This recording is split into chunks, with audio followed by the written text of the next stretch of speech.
Hi, my name's Adam McNamara. I'm just here to walk you through doing an Android experiment, or one component of it, setting up your website so that people will get engaged with the study. Now, you might have directed people here via Facebook or by any other way.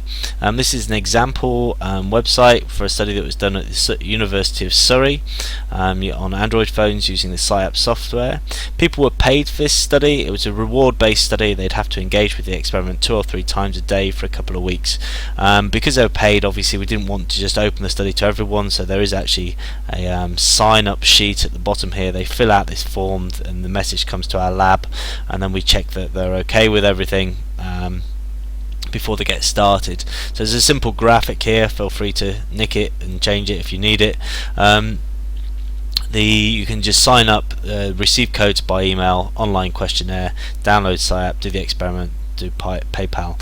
We could use the online question, do the questions on PsyApp, but we could, at the time we wanted to just kind of get the questionnaires and then select our people based on the questionnaire data, and we didn't want to ask the people, or the ethics thought it was inappropriate to ask people to download PsyApp to do the questionnaire when they could just do it online. You might not have that problem. We've got around that problem since.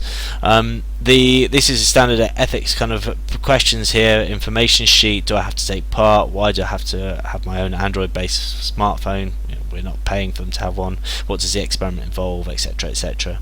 So they've got the information sheet that the ethics would require here. Then they get in contact with us. After they've got in contact with us, if we're happy with them being involved, what we do is that they get directed to this study. They'd been given colour and vegetable groups. We use this so to maintain anonymity. We'd give them certain codes which they could then utilise to kind of identify the group that we're in. We'd be able to do that. So one of the drop down menus in the study would identify them. They just click there to fill out the survey.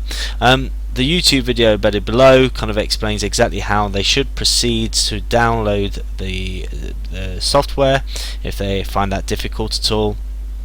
It's really not very difficult. There's also, there's a QR code here which they can take, and they can directly take them to Google Play to download our software. It also tells you what you need to press once you get inside, once you get into the software as well. And of course they can click on the link and it'll take them directly there as well. So it shows them very, very clearly how to do that. We didn't have any problems with anyone downloading the software and starting the experiment at all.